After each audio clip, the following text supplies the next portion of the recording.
கர்த்தரும் இரட்சகருமான இயேசு கிறிஸ்துவின் நாமத்தினாலே சகோதரி எஸ்தர் எட்வின் பிஜிஎம் ஊழியத்தின் சார்பிலே அன்போடு உங்களை வாழ்த்துகிறேன்.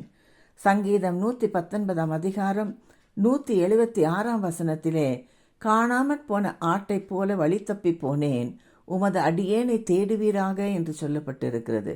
இந்த நாளிலும் கூட கர்த்தர் தேடி கண்டுபிடிக்கும் 3 நபர்களை குறித்து வேதத்திலிருந்து தியானிக்கலாம். முதலாவதாக யாக்கோபை கண்டுபிடித்தார். உபாகமம் 32 அதிகாரம் 10 வசனத்திலே, பாழான நிலத்திலே ஊளையிடுகிற வெறுமையான அவாந்திர வெளியிலே கர்த்தர் யாக்கோபை கண்டுபிடித்தார் என்று சொல்லப்பட்டிருக்கிறது. யாக்கோபு தன் தகப்பனையும் தாயையும் விட்டு பிரிந்தான். அவனுடைய சகோதரன் அவனை பகைத்து கொலை செய்ய வகை தேடினான். இந்த சூழ்நிலையிலே யாக்கோபு ஒரு அவாந்திர வெளியிலே பாழான வெறுமையான இடத்திலே நடந்தான். அங்கே தேவன் யாக்கோபை நரிகள் ஊளையிடுகிற வெறுமையான வெளியிலே கண்டுபிடித்தார். கர்த்தர் ஒருவரே அவனை வழி நடத்தினார். கழுகு செட்டைகளின் மேல் சுமந்து கொண்டு போகிறது போல யாக்கோபை சுமந்தார். தன் கண்மின் மணியைப் போல அவனை காத்து கொண்டார். உயர்ந்த ஸ்தானங்களின் மேல் அவனை ஏறி வரும்படி பண்ணினார். என் அன்பு தேவ பிள்ளையே, நீங்களும் எல்லாராலும் கைவிடப்பட்டு வெறுமையாய் தனிமையாய் பாழான நிலத்திலே நடப்பது போல நடந்து கொண்டிருக்கிறீர்களா? கலங்காதிருங்கள். யாக்கோபின் தேவன் உங்கள் தேவன். யாக்கோபை கண்டுபிடித்தவர் உன்னையும் இன்றைக்கு கண்டுபிடித்து நடத்துவார். பயப்படாதிருங்கள். உங்களையும் உயர்ந்த ஸ்தானத்திலே கொண்டு வருவார். இரண்டாவதாக தாவீதை கண்டுபிடித்தார். சங்கீதம் 89 அதிகாரம் 20 வசனத்திலே, என் தாசனாகிய தாவீதை கண்டுபிடித்தேன் என்று சொல்லப்பட்டிருக்கிறது. தாவீதை எங்கே கண்டுபிடித்தார்? சங்கீதம் 78 70-72 வரை வாசித்து பாருங்கள். கரவலாடுகளின் பின்னாக திரிந்து கொண்டிருந்த தாவீதை கண்டுபிடித்து இஸ்ரவேலு ராஜாவாய் ஆளுகை செய்ய அழைத்து வந்தார். தகப்பனும் தாயும் தாவீதை புறக்கணித்தார்கள். சகோதரர்கள் வெறுத்தார்கள். ஆனால் தாவீது ஆடுகள் மேய்ப்பதிலே உண்மையும் திறமை உள்ளவனுமாயிருந்தான்.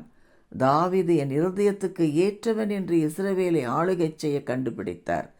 கர்த்தருடைய கரம் தாவீதோடு உறுதியாயிருந்தது. சத்துருக்கள் அவனை மேற்கொள்ளாதபடி காத்தார்.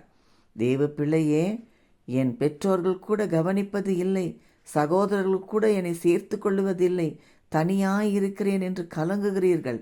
கர்த்தரை பற்றி கொள்ளுங்கள். தேவனிடத்திலே உண்மையாயிருங்கள்.